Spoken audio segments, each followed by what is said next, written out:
Haleluya. Twongeye gushimira Imana We're going to thank the Lord ko twongeye kugera muri aya masaha meza to be in this very good moment, yo kongera kuba mu bihe byiza by'Imana. to be in the presence of the Lord again. Imana cyane. Thank the Lord for that. Imana ihimbazwe. Praise be the name of the Lord. Ni umugisha It's such a blessing. umuririmbyi yaravuze ngo ni umugisha ukomeye kumenya Yesu. The singer sang and say, it is a great blessing to know God. Ni umugisha ukomeye gutaramira Imana. It is a great blessing to be in the presence of God. Ni umugisha ukomeye gutaramana n'Imana. It is a great blessing to be with the Lord.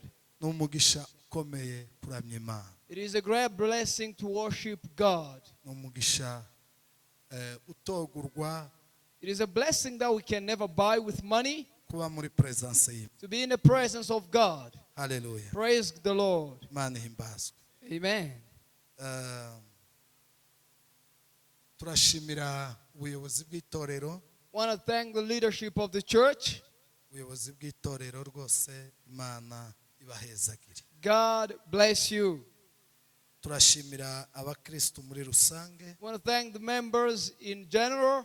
baratwakiriye, You've welcomed us, baratugaburiye, fed us, baduhaye amazi gave us water ayo kunywa n'ayo koga, to drink and to bath. baratwubashe. You respected us. Hari ikintu ushaka gukorera umuntu ariko ukabikora nyine,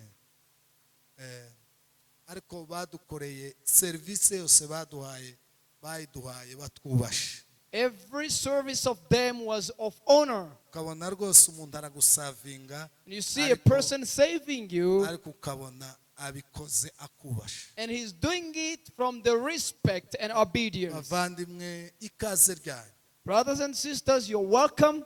mwabikoze mutwubashe. That you did respecting us. Serivisi yose mwaduhaye, The service that you gave to us, mwayiduhaye muyiduha mutwubashe. you gave it in respect of us. Icyo kintu turashimira. We thank you for that. Turi kumwe na bagenzi banje, Together with my colleagues, ndashimira Imana ku bwabo ko turi kumwe. I want to thank God for my co-workers, N'abakozi b'Imana beza nubaha servant of God that I respect kandi nkunda. and that I love most. Uko tubanye, As we are together, tubanye no mu rugo, tubanye nk'intumwa. normally we live with them just like the disciples of Jesus lived. Nubona umuntu mubana mugaseka, If you see a person, you live with him and you laugh together. mukaba mwoja kureba umupira munezerewe, You go watch the soccer happily. mukaba mworeba na filime You munezerewe, watch the movie happily. mukaba mwojana mu isafari munezerewe. You go in the journey rejoicing. Ikimenyetso kigaragaza ko uwo muntu ari umuntu Imana iguhaye, The sign that shows that God has given you that person, ari amaboko Imana iguhaye, that it is hand to support you, ari kushirikiana kwa to get together in communion, kushirikiana kwa ndugu, the unity of brethren and kushirikiana kwa sisters, ndugu, the fellowship, kushirikiana kwa ndugu the fellowship of members. ni ikofi, It is the wallet. ni ikofi, It is the wallet. niko kushirikiana kwa ndugu, That is the fellowship of brethren. ni umupfuko. It is the pockets.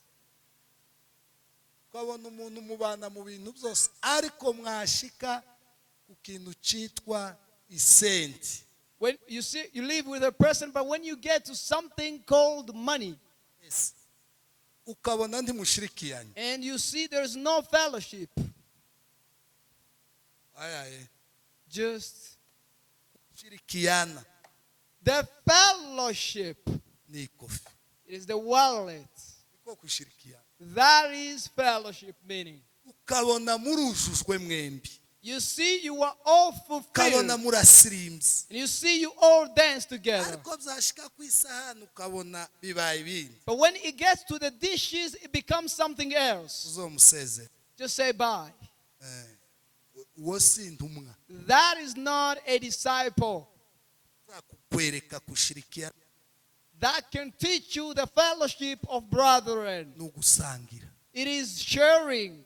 Amen. Amen. Urumva abatate Are you listening, mothers? gushirikiana. Fellowship. Hari ibintu byiza ndibuka ruguru zahaba. There are some good stuff I Abagabo remember bose back bakicara home. mu rubunga. And all men will gather in one house. Buri mugore akazana umutsima n'imboga inkongoro ya. And every mother will bring food, milk, pap, and whatever it is. Inkongoro y'amata. And the milk. Abantu bose bagasanga. And everybody will eat together. Iyo usomye Bibiliya, When you read the Bible, rirya niryo that is the Holy Communion. It is the sharing that is holy. nugusange nuko batagazabikora mu mihango ariko intumwa zaza ngo zikamanyagura imitsima bagasangira bakibuka umwami The Yesu. disciple will gather, share, break bread, and remember the Lord Jesus. Niko kushirikiana kwanda. That is the fellowship of brethren. Abona murasangiye kuzuzwa.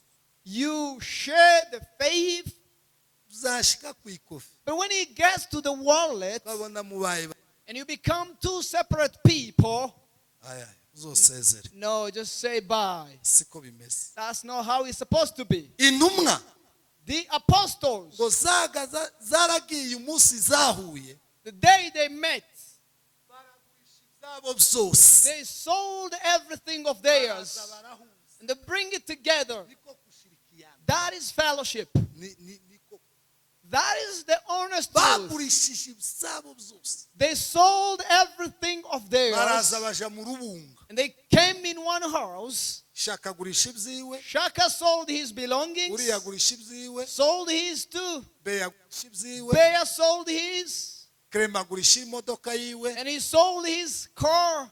Aya mayiteza I mean, sold it, ariko si hano kabisa. but not here. Sino.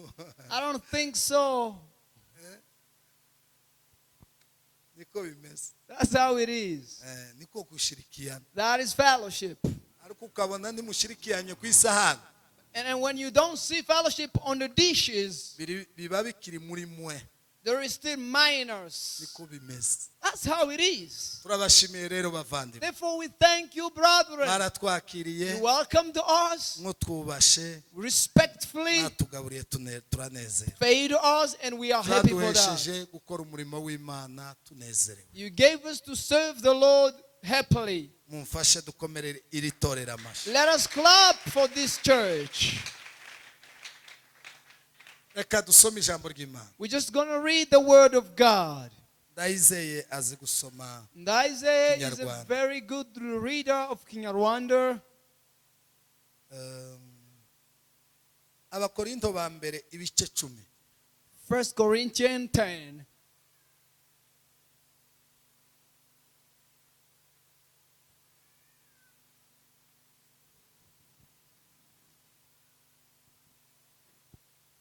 Abakorinto ba mbere ibice 10 murongo wa mbere. 1 Corinthians 10:1. Bene data, Ego. sinshaka ko mutamenya yuko basokuruza bose bari munsi ya ca gicu, Ego. kandi yuko bose baciye mu nyanja yigabanije. Yego. Bose bakabatirizwa muri ico gicu Yego. no muri iyo nyanja gutegekwa na Mose. Komeza. Bose bagasangira bya byo kurya Ego. by'umwuka na bya byo kunywa by'umwuka, Komeza. kuko banywaga ku gitare cy'umwuka cyabakurikiraga, kandi icyo gitare cyari Kristo. Komeza. Ariko benshi muri bo Imana Ariko benshi muri b'Imana ntiyabashimye, ntiyabashimye. nicyo cyatumye barimbukira mu butayu. Yego. Amen. Komeza. Ariko ibyo byabareyeho kugira ngo bitubere akabarore, Aho. ngo tutifuza ibibi nk'uko babyifuje. Ego. Nuko rero ntimugasenga ibishushanyo Aha. nk'uko bamwe bo muri bo babisengaga. Mwumva abo batipe.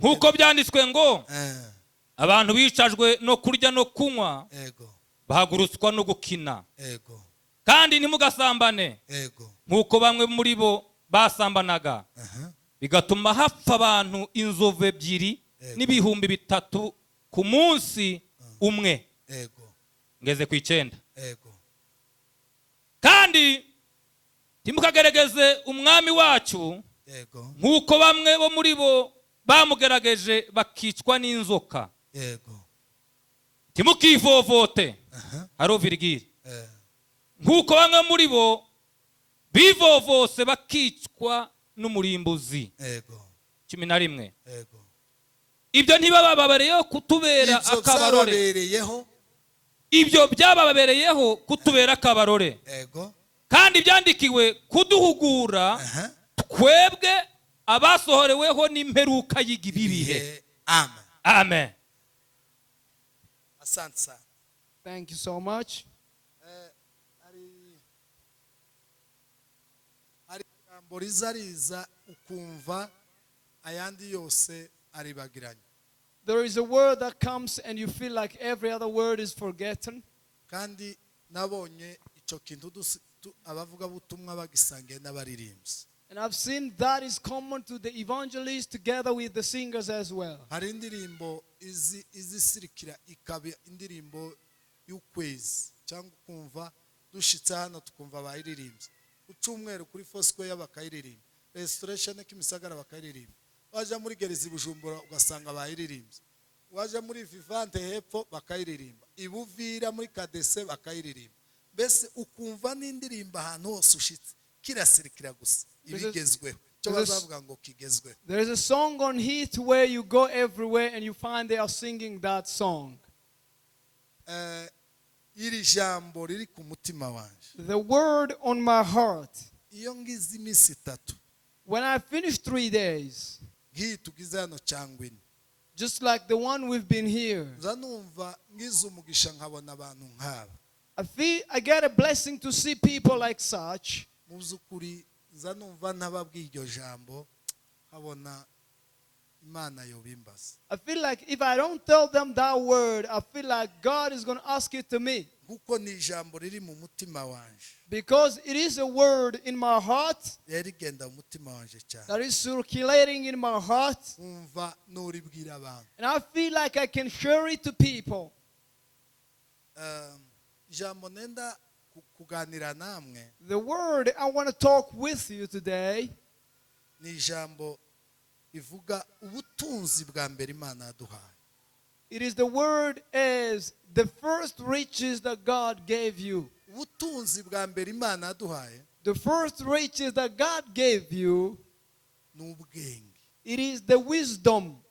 Hari ikintu cya mbere kiyoboye ibindi Imana yaduhaye, There is something that leads others which God gave us. ni ubwenge. It is the wisdom. Ibintu byose umuntu agira, Everything that a person has, ibintu byose umuntu atunze everything that a person may have, byitwa impano. it is called gifts. Ni gift iva mu ijuru. They are gifts from heaven.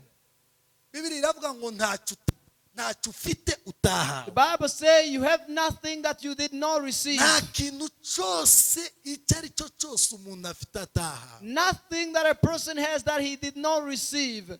Abantu bazi kuririmba The people who know how to sing, barabihawe. they received it. Impano y'ubuhanuzi The gift of prophecy, barayihawe. it was received. Isura yawe The appearance, warayihawe. it was given to Abantu you. b'abahimbyi The author of song, bameze nk'abashaka like n'ababaruhura, Shaka and Baruhura, n'abahimbyi bakomeye cyane, great authors. ntibiva kuri bo, It is not from them. ni gift Imana It yawe. is the gift that God gave them.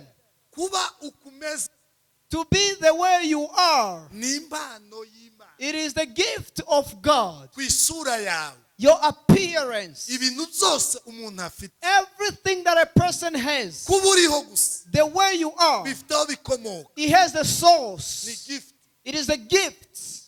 Ibyo utunze What you possess, ni impano y'Imana. it is the gift of God. ibyo uzatunga what you will ever possess, ni impano ye. it will be the gift of God. nta kintu umuntu na kimwe umuntu afite Nothing that a person has kitari gift ivuye mu ijuru. which is not the gift from heaven. niko bimeze. That is how it is. turi kumwe. Are we together? hari ijambo pasiteri Ntamayiza aza avuga There's a word Pastor Ndamais normally says. ngo umuntu wawe kumva A person who is listening or hearing you, uze umurebera mu gahanga. you see him on the front head. ahandi nanjye nabonye umuntu wawe kumva cyane. The other place I noticed somebody who's following you, uze umurebera mu mboni. you look him in the eyebrow. hari umuntu uzamubona mu Some people are just slumbering like batangiye this. guhunyiza And they are slumbering. cyangwa abacuruza za giko. Or maybe he's doing business in Gikomba. ikintu cya mbere umuntu atunze The first thing that a person possesses, ibintu byose everything, impano ni gift. it is the gift. guhera uko usa Starting from how you look, ibyo ufite byose everything that you have, kuri wowe to you, no ku mpano no ku byo utunze and to what you possess, no ku byo and uzotunga to what you will ever possess. ni impano y'Imana. They are the gifts of God. amen. Amen. muri ibyo byose In all of them, impano iyoboye iyindi the greatest gift of them all, impano iyoboye izindi the leader of all the gifts, ni ubwenge. it is the wisdom of God. Ni ubwenge. The wisdom. Alice abantu benshi baramuzi sister Alice At least my sister, the evangelist, wenda ashobora kuba ariko njyewe yambwiye kubera ko tubana kenshi mu rugo nubwo tubana ubu ariko nyine nka kwa kundi bisanzwe bigenda.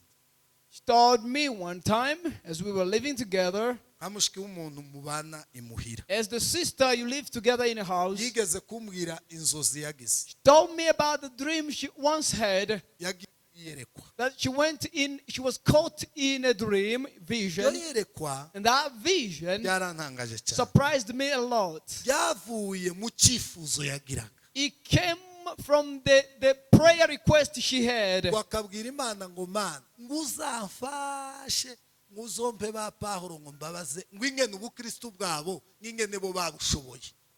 She will always ask God, help me one day to see Paul and ask him how he was hero in his Christianity walk. namwe yatewe icyo cyifuzo. And I told her that request, abandi ko turasaba ngo hariya byihute processes we're asking for the visa to come forth. wenda ducuruze bikunde Or maybe we do business and everything works out. wenda biriya na biriya bikunde Or this and that to be ugira successful. icyifuzo cyo kubona Pawulo ngo mubaze mwese ubukristo mwebwe mwabushoboye gute. You have the request to see Paul in your dream and ask him one question. namwe ati uri umunanda uri umugabo. And I say, you are a man. I salute. numva mukuri ingofero gusa. And I really salute. sinamubwiye byinshi Never told her a lot, ariko umutima wanjye but down in my heart, naravuze ngo ugeze ku rwego. I said, you've reached a spiritual level. arabisengera igihe kirekire nka kurya tuza tubasengera muri gahunda She zo gushira. prayed for it for a very long time. arabisengera ngo arasengesha. She prayed and she asked others to help ngo her in buke prayer. Imana kurya n'igitangaza. Imana izayumva gusenga. God listens to prayer. umunsi umwe ari prayer mountain One day, as she was in the prayer mountain, aja mwiyerekwa. she went in a vision. twagaza tubyita ngo maono.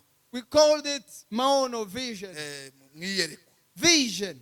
She was caught in a vision. vision Guess. I think that's a vision. ubwo ari icyongereza. Yeah. vision ni vision. It's a vision. iyerekwa. Yeah. No, that's a vision. asandi wenda icyongereza n'abavuye muri Amerika baradufasha. She was somehow unconscious and caught in a aja vision. mwiyerekwa. She went in a vision.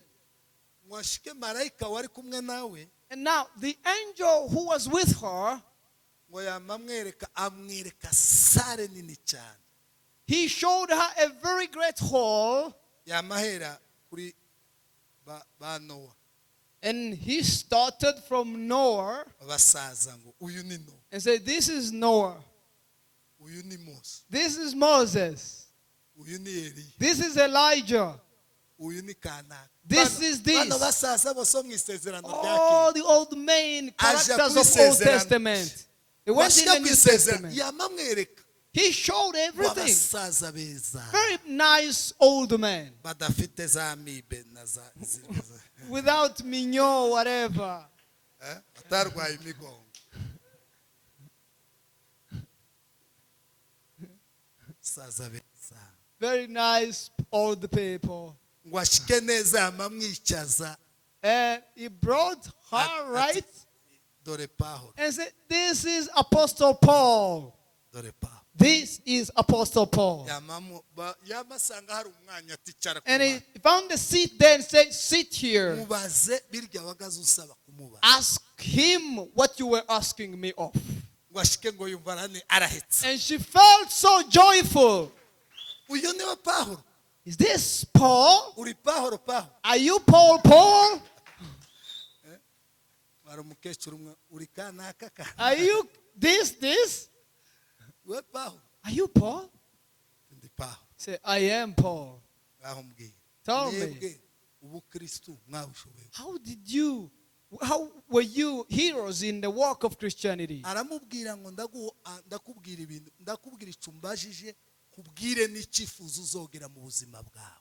Say, "I want to answer your question and I will tell you one of your greatest desire in your life." aramubwira ngo mu gihe cyacu In our time, he kugira says, ngo tube mu bukristu Imana yemera, in order for us to be in the walk with God, twebwe imbaraga zacu zose all of our powers, mwebwe muza mukoresha mushaka ifaranga, the one you use searching for money, twebwe twazikoresheje dushaka umwuka w'Imana. we invested while seeking the power of igihe God. cyose turi mu mwuka w'Imana, Every time we were in the Spirit of God, ubukristu twarabushoboye. we were able to conquer the igihe world. cyose twabaye abanebwe bo gushaka Imana, Every time we were weak to seek God, natwe byagaze bitunaniye. it was so hard to us too. aramubwira ngo wibuke ijambo nanditse, And he said, "Remember the word I wrote." aramubwira ngo And he said, uryibuke, "Remember it." bivuga ngo That says, ndagira ngo nkore ibyiza, I want to do good. ngo ibibi And bikantanga then imbere. I found bad icyo things. nshaka What gukora I want to do, ntaba ari cyo that's nkora, not what I do. icyo ndashaka What I don't want, akaba ari cyo then nkora. I do. ngo iyo ni kamere imbamo. That Niko is the yavuze. flesh inside of me. icyo gihe twari twabaye nyine abantu b'abanebwe gushaka Imana, We were weak to seek God. ariko imbaraga zacu zose But all of our powers, twazishoye mu gushaka we umwuka w'Imana. invested in seeking the Spirit of God. igihe cyose twari mu mwuka, Every time we were in the Spirit, ubukristu twarabushoboye. we were able to conquer igihe this world. cyose tutari mu mwuka, Every time we were off from the Spirit, twagaza tugira ngo dukore ibyiza. we wanted to do good and we do bad. icyo uracyumvishe, Do you understand that? urakimbwiye sawa. I got you, she said. yarakimbwiye, She told me avuga that. ngo iryo ni iyerekwa. And I said, for sure, wahuye na Pawulo, you met with Paul. amubwira icyakabiri nicyo nashatse kubabwira. And he told her the second thing which I wanted to tell you. aramubwira ngo isengesho ryose uzasenga ukiri, isengesho ryose uzasenga Say, every prayer we'll ever pray, uzosaba Imana izoguha ubwenge. ask God to give you wisdom. Imana izoguha ubwenge. God will give you wisdom. uzoza uja kurya, If you want to eat, uzobwira Imana, usengera ibiryo, pray for the food ubwira Imana ngo Mana and nguhe tell ubwenge, God, God, mbeze ubwenge. give me wisdom. ubwenge Give me wisdom. ni ingenzi ku isi. It is very vital in this world. ubwenge Wisdom, ni ingenzi ku isi. very vital in the world. umugore udafite ubwenge A woman who has no wisdom, azayisengera urugo. she destroys the family. umugore ugira ubwenge, A woman with nubwo wisdom, yobana n'umugabo w'umusazi uzutera nk'inka, Although she can be with a crazy aba man, gusa muri karate she's living with a man always in karate, aba muri karate in Tai Chi, muri karate always in Muri Kung gym. Fu. In Kung Fu. ubwenge Wisdom. ni umugozi It is the rope uza umufata ukamuzirika that will take him and tight him. akamukama And then he will milk him akamukama and milk him gukama to milk. ni amata It is the milk. hari umugisha There is a blessing uba mu mugabo wawe in your husband. nusanga ari karate kari If you find gakeye him is ari kicking, imigeri kicking, ari kicking, amacandwe everything spit. ubwenge Wisdom uzaba umusobeka will tie him. hakurya bazafata inka y'amahane As they take the cow off bakayikuramwo amata and they normally milk it amata bakayaha abana and they give it to the kids. umuntu udafite ubwenge A person without wisdom, although they can give you the bank account, the national bank, they give you the national bank. Do you hear that?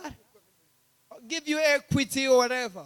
Equity bank and stuff like that. amafaranga zose muzamubona zizunguruka muri iki gihugu All the shillings you see ziba circling in this country, muri national bank they are in the national bank, niko hano baza bayita the national bank of ibi Kenya. iwacu ni beneri Home it's called Benin. bakaguha national bank They give you the national bank. ariko udafite ubwenge Without wisdom, uzirya amandazi zigashira it's mandazi and the money will be over. mu yandi magambo In other words, ntacyo zo kumarira it can profit you nothing. aramubwira ngo mu buzima bwawe Say, in all of your life, uzosaba ubwenge ask for the wisdom. ubwenge Wisdom. bwiza It is good.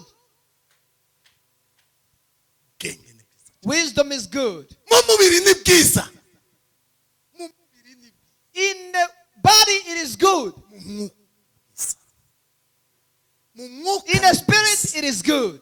mu buyobozi busanzwe bwa leta ni In the bwiza leadership, wisdom is mu necessary. bw'ipasitori ni In bwiza the pastorship, it is mu good. bwiyumbe ni In bwiza prayer warriors, it is good. hanze mu basaza no mu bakecuru ni bwiza Outside in the corner, it is good. ubwenge Wisdom.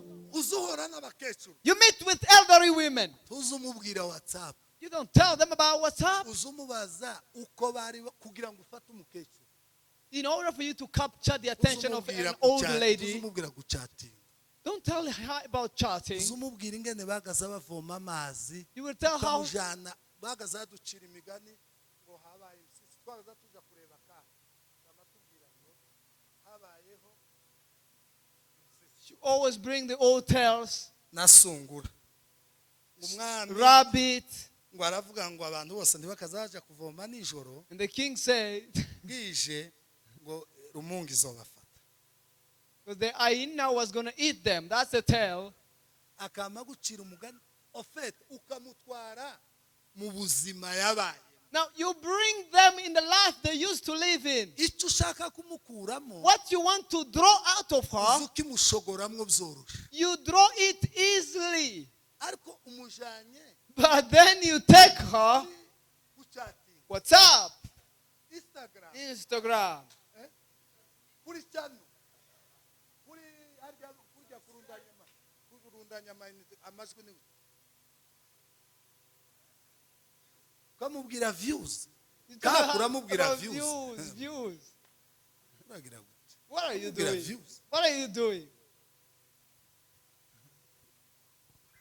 ni ibintu bibiri bitazohuza Two different things that would never mix up. ubwenge Wisdom, ni ingenzi very vital.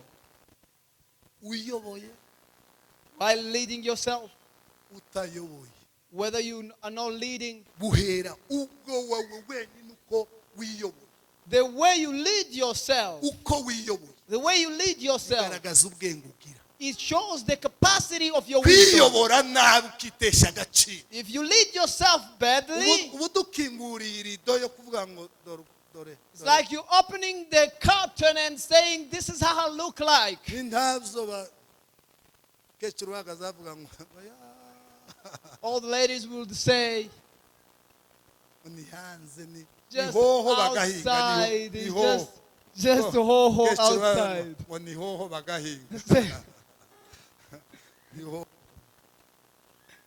utubwiye ngo ni uri hoho It's like you telling us you absolutely nothing. pawulo aramubwira ngo uzusaba ubwenge. Apostle Paul told her, ask for wisdom. Bava- Brothers, I want to tell you something. ubutunzi bwa mbere imana yaduhaye The greatest riches that God gave to us, buyoboye izindi mpano that zose leads or overrules all gifts, ni ubwenge. it is the wisdom, Icyo ni cyo cyane. first and foremost.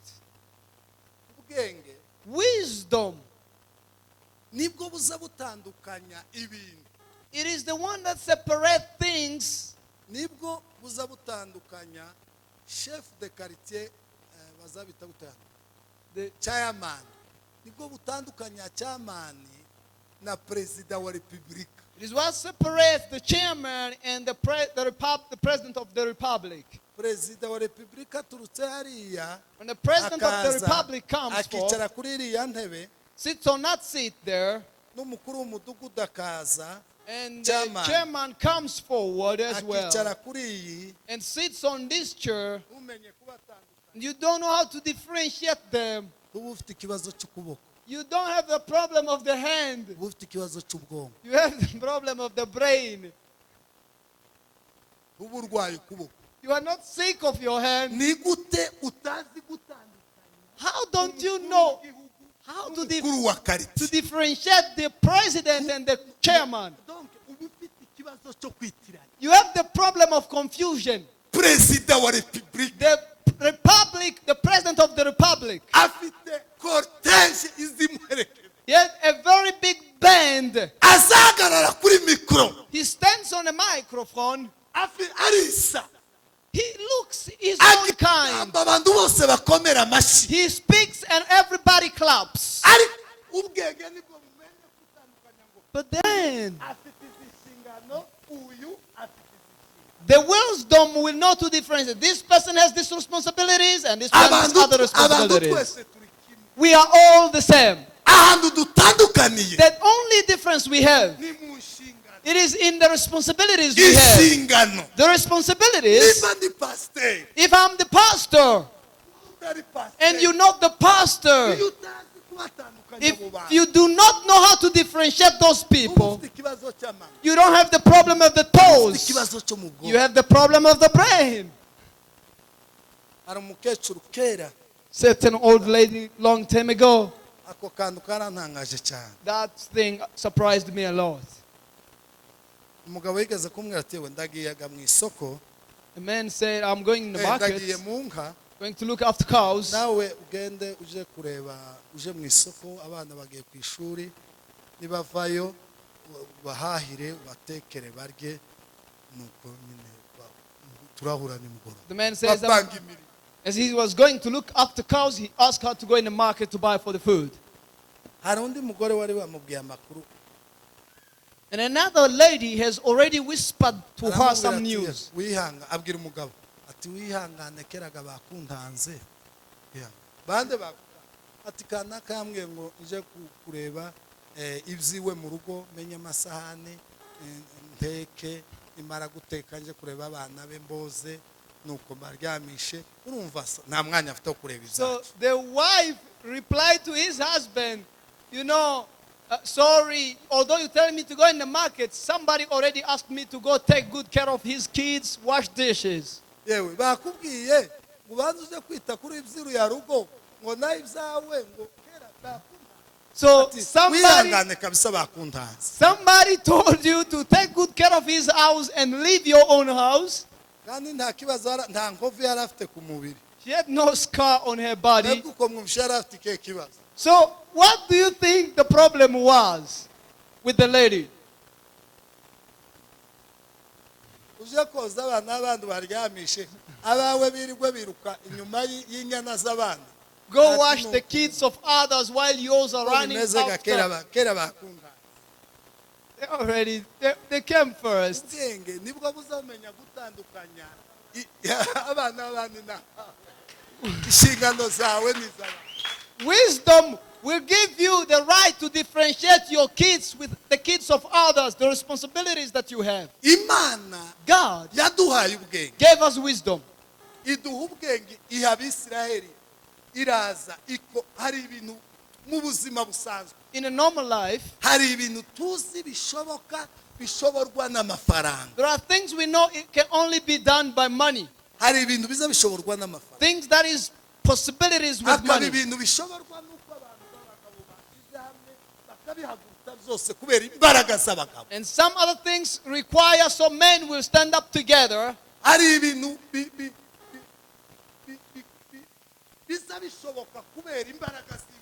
There are other things which are able because of the power of the gun. Hari ibintu bikorwa kubera imbaraga z'ifaranga. Some other things are done because of the power of money. Hari ibintu bikorwa n'imbaraga za tekinoloji. Some other things are done by the power of the technology. Hakaba hari ikintu amafaranga adakora. And there are some other things that money can never solve. Hakaba hari ikintu abagabo bose bohura batageraho. And there are other things where men can gather and be not able Hakaba to hari do it. ikintu amafaranga azareba adakora. And there are some other things money looks at and Haba hari cannot do ikintu it. abaganga bareba ntibakore. And there are some other things doctors look at and they can't. Haba hari ibintu rusange abantu bose abaperezida bareba bakera. And there are things presidents of republics look at and they can't. Hakaba hari ibintu abazungu bahura bakareba. There are things white people can gather and they say, no, Iki gishoborwa n'amafaranga. this can be Iki done by gishoborwa money, n'abagabo. this by men, Iki together, gishoborwa n'imbunda. this by gun, Iki gishoborwa n'ibi. this by this and that. Ibi bintu turabizi ingene ibintu bitandukanye. We know how things are different. Hari ibintu bidashoborwa n'amafaranga. Some of the things money can never Hari touch. ibintu bishoborwa n'amafaranga. Some things are solved by money. Hari ibintu bikorwa n'imbaraga z'abantu. Some of the things are done by the power of Hari ibintu humanity. bidakorwa n'imbaraga z'abantu. Some of the other things are not done by Hari ibintu humanity bikorwa power. na tekinoloji. Some things are done by technology. Hari ibintu bidakorwa na tekinoloji. Some other things are not done by technology. Hari ibintu bikorwa na. Some things are done by that and that Hari and that. ibidakorwa na. And others are not done by that and Ibyo that. bidakorwa n'amafaranga. Things which are not done by Ibyo money. bidakorwa n'abagabo. Things which are not done by Ibyo men. bidakorwa n'abagore. Things which are not done by Ibyo women. bidakorwa na tekinoloji. Things that are not done by technology. Tukavuga Imana uwo ni umwihariko w'Imana. That is the supremacy of God alone. Hallelujah. Amen. Univa indirimbo ivuga ngo I love the song. afite umwihariko we. bose Afite umwihariko we. atandukanye n'abantu bose Iyo ibindi byo ni ibiremwa ariko we n'umuremyi wa byose afite umwihariko. ariko we atandukanye n'abantu bose Iki ibindi byo ni ibiremwa urakoze dada. Bagutumye amazi Well, the sand for water. tiwoje kuyashakira mu ibuye. You can't go find the water in the rock or the stone. Tuzi twese ko ibuye ritaza risutanga. We all know that the rock can never give water. Urutare ntiruzaruva mwama. No water can proceed from. Imana yakoze ibintu. God did something Ihagurutsa Abisirayeli mu Giputa. and made the Israelites to leave Egypt. Iba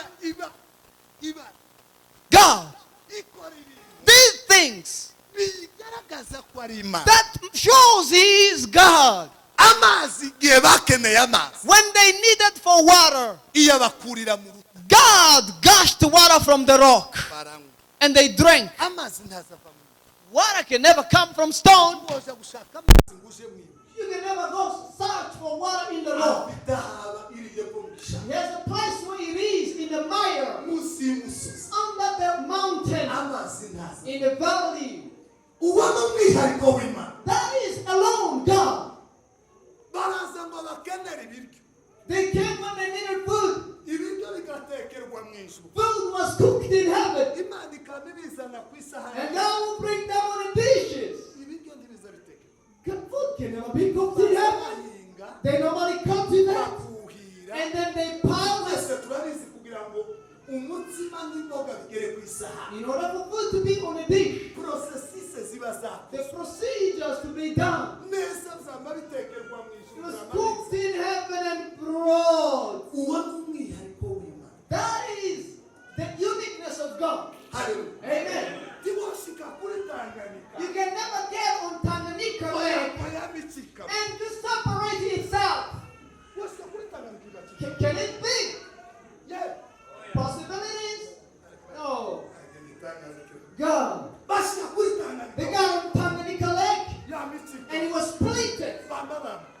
cross.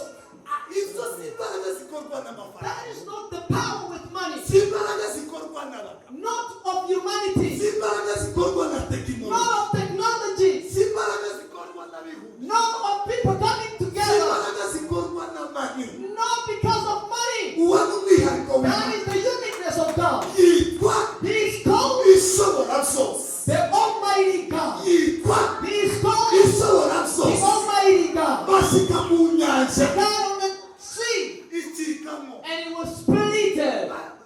Icyo ni Woo. icyo ni What is that?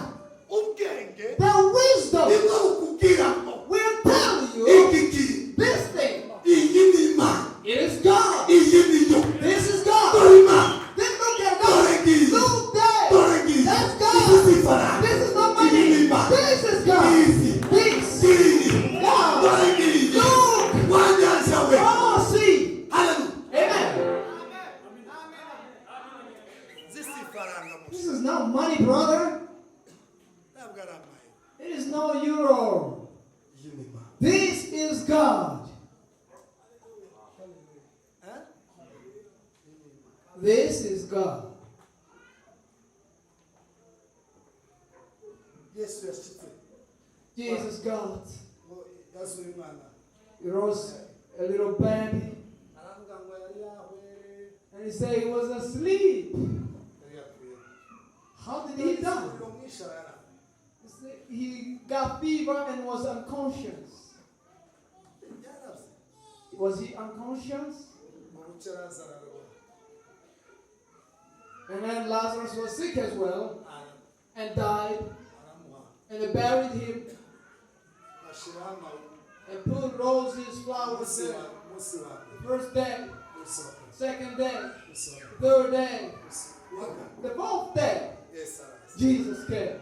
Bashike. And when he got there, Abwira bashiki be, told the sisters of Lazarus, tugende muje kunyereka. go, come, let's go and show me the place. Tubwire n'abandi tugende. Tell others, let us go. Bashike. When he got there, Aravuga ngo, Lazarus! He said, Lazarus!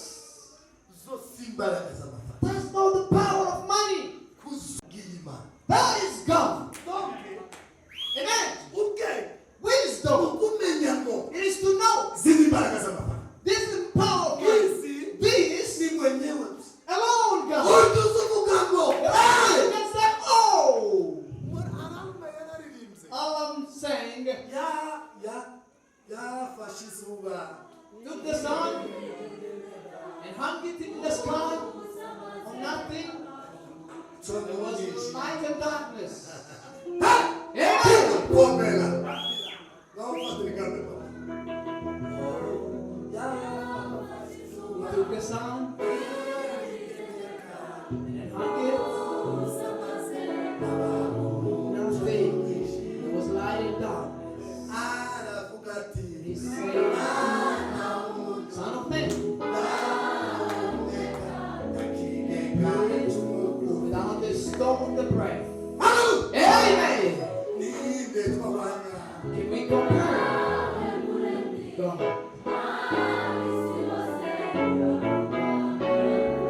None zake. Oge kuwatsa. I used to numbering already. Amen.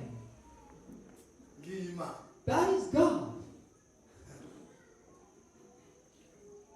Wafashe izuba. Took the sun. uritendeka kusamaze abawumuco n'umwijima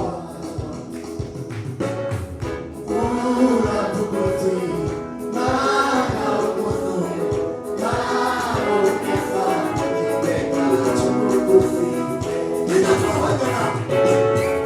igitega nawe muremyi abisi bose uratuka uragura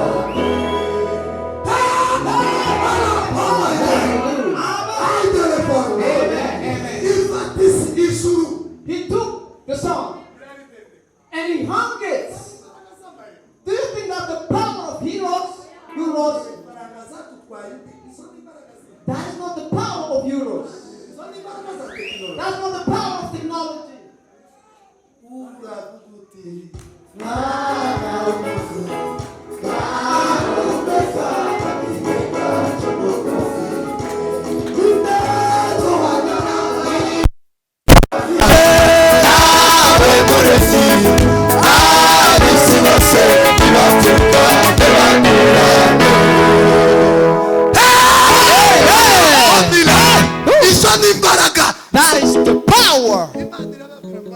told them, ngo buke mose yazamutse umusozi sozi when Moses went on the mountain, bamafata amaherere they took, amaherere earrings. yaba uzosome mu kuva 32 Read Exodus 32.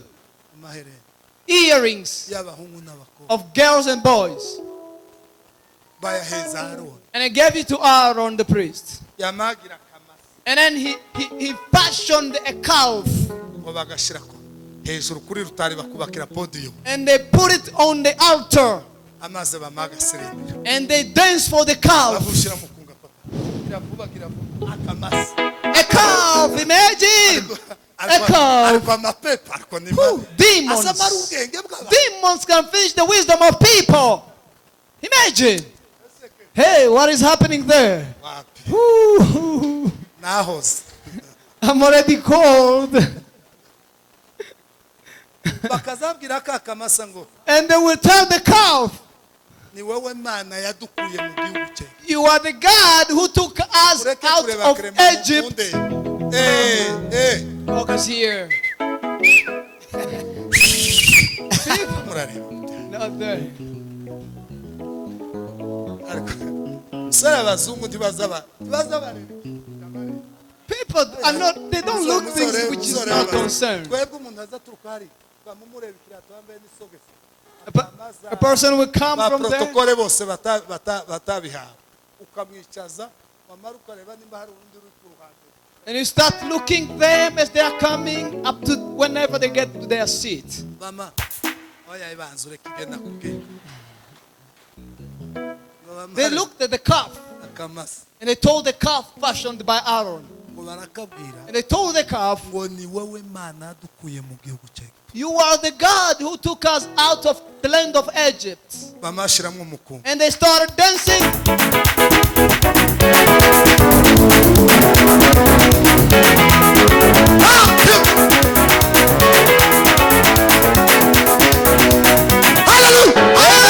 barakabwira They told the calf. bakabwira abakecuru ati nimuvuge They said Abakecuru to bakabwira, old ladies, say it. bakakamwe nimuvuge Say it, old ladies. baza urekekere bakamakabwira ngo ni wowe mana yadukuye mu gihugu cye And say, you are the God who took us off from the land of Egypt. akecuru mwanani nimubwira Tell. abagabo bene aba They go to the man. n'abagabo abahungu bashatse vuba kugeza ku They look to the mirongo young ine adults. k'iyi yacu Young adults. ati nimuvuge And say it. bakamakabwira ati They will tell the calf, you brought us out of the land of Egypt.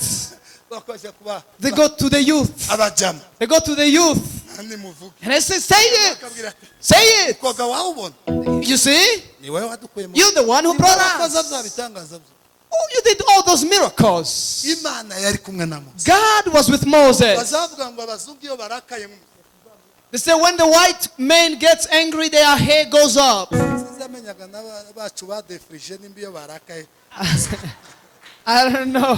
nimba uzuhagara ko bagize nk'iy'abazungu I don't know about those who, how do you call it? I don't know. imana umusatsi wayo wamuhagara The God of the hair of Moses, iravuga ngo hey of God, and say, hey, ibwira mose God told Moses, niki ntakoze what have I not done? niki ntakoze What have I not done? mose we Moses, aba bantu these people, zogira iki what should I do? ntibagira ubwenge Don't they have wisdom?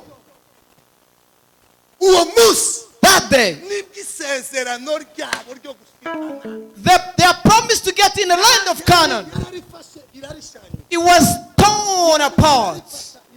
And he turned it. nakoze ibishoboka And byose he said, I did all possible. ibi bintu barabizi neza You know this very well. ariko imitima yabo But their hearts, ni imitima y'inanga they are hardened. igaragaza ko batanga It shows that they don't like isezerano ryanje my covenant nabo with them. It's over forever. urubyaro rwavuke mu butayu The children born in the wilderness, basubiye ku bana babo nibo bazahabwa isezerano they are the one to receive the covenant. Things are over. I did absolutely nothing. I did everything. ubwenge Wisdom. neza Wisdom. bavandimwe babo Brothers and sisters, imana God, isanze abanyegiputa babe baramya inka finding bari bavuga ngo ni Egyptian wowe mana worshipping cows. c'est normal. That's normal. basanze abayebusi If Jebusites bapfukamiye igiti bowing before the tree, that's normal. If he finds abanyakanani Canaanites bapfukamiye ibiti bowing for trees bakabibwira ngo uri and imana say you are God, that's normal. ariko basanze But abanyegiputa finding bafite ibiheko Egyptian having babigendana witchcraft working with c'est it, normal. that's normal. ariko abayuda But Jews, abayuda abayahurayo niki what have I not done? Tell me, what have I not done? What had I not done? kumukwikiza nkana They are just exaggerating. And my promise to them is over. hageze abagabo babiri All of them died in the wilderness. Only two regret that. Let me tell you today. biratangaje cyane It is very abantu sad babaye muri Sunday school to see people who lived in Sunday abantu school. batanze ikigori People who gave the abantu maize corn. b'ubwoko bwacu bwabonye imirimo People n'ibitanga who saw the miracles and wonders. duhagurutse abanyabuzura ngo tubwire abanyabuzura People who saw things in Vura ibitangaza and n'ibimenyetso see miracles and wonders of God. niko bimeze Yesu arakomeye 96 yakoze imirimo amahanga bireba Yesu arakomeye muri gereza wambutse inyanja amahanga bireba yamaze muri gereza Yesu wacu arakomeye uba muririmbyi yavuze abanyarugumba Now, he spoke about people in Lubumbashi. On the floor, the water gushed out. uwo muririmbyi ari kuvuga abanyarugumba He was talking about people in Lubumbashi prison. ubwoko bwacu Our people saw miracles. We saw miracles. ni gute How? umuntu bagushaka Somebody is working with witchcraft. abantu baririya b'abanyakenya batarabona bibiliya batarasoma bibiliya batatanze ikigo umuntu utazi ibi hari abanyakenya benshi hari abamasayi benshi hari benshi abanyetiyopiya ubwoko bwinshi utazi kanisa ngo ni Some nationalities, they may not know what is the church. munsi y'igiti avuga ngo ni wowe ma If you find them under the tree saying you are God, usanze kado if you find me, jewe adore. jewe ndi ubuhamya Me, I'm the testimony. jewe ndi ubuhamya I am the testimony. jewe ndi ubuhamya I am the testimony. usanze kadari munsi y'igiti If you find me under the tree ufite ibiheko with the witchcrafts, Imana avuga ati God will say, namwe niko mumeze that's how you are as well. ndashoje I'm done. ubwenge Wisdom. ubwenge What is wisdom? turi abantu We are people who get off from God babonye easily. ibaga murebe ngo muri impunzi You see, can you imagine you are called refugees murebe with all of this that I see here, how you look, murebe and you are called murebe refugees. ingene mwambaye murebe ingene Look how you look. murebe ingene mugiye kuduha amafaranga yo kuduhereka Look how you're going to give money to send us back home. murayafite You have money, of course. muyareka ariko muraya Whether you don't give it, but you have it. turaziranye We know each other normally. dufite n'ayacu We sigaye have even our money here. dore ngaha dufite n'ayacu We've got ours in our pockets. mwebwe You muri abantu bota imana bakaja kubita leave God and take and embrace other things. Jonas Jonas, ise his father, bakogosha umusatsi ise n'umunaziri nk'abasamusoni his father is a Nazarene like Samson. aherutse kogosha umusatsi muri 70 n'akangahe wa The last time muri 70 to cut his hair was in the 70s. bamukecuru ari abana bose In the 70s, while you were not born yet. bari kwa Many of you were not born yet. none muri 70 nihe muzesa ruhembe aherutse kogosha In the 70s, that's the last time to cut his hair. umusatsi we urashashe His- urapanze his- samadredi tuzukura tuzumanuka muri 70. His hair is just fine. It's not dreadlocks. Jonasi ngo karirimba inyuma y'ibiheko. And then Jonas is running after witchcraft n'abandi things. ngo ibiheko akabacuragura. Witchcraft. Umwana w'umunaziri. A child of Nazareth. Haraba abuzukuru babagataka. Abuzukuru ujya mugabo ninde? Bagasohoke. Muri abana baba basengewe basenze. Uyu munsi ngo Imana mwabonye mwapfukamiye mwatanze sadaka mwabaritswe mwabonye ubuzima bwanyu n'Imana. Because you saw and you impress other things. Idolatry. I'm done. That was the word I heard for you. Brothers and sisters, God loves those who love Him. Even if you get in Europe, Australia, wherever, US,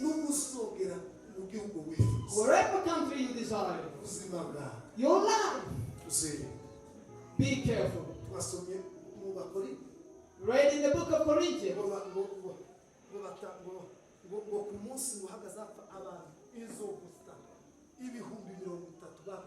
Almost 38,000 people will die because they embraced idolatry. Israelites are not people to embrace idolatry. Idolatry. Wisdom, what is it? It is to know that this, he has no comparison. You can never put it on a table. This is God who created us. I know the plans I have for you. It is good.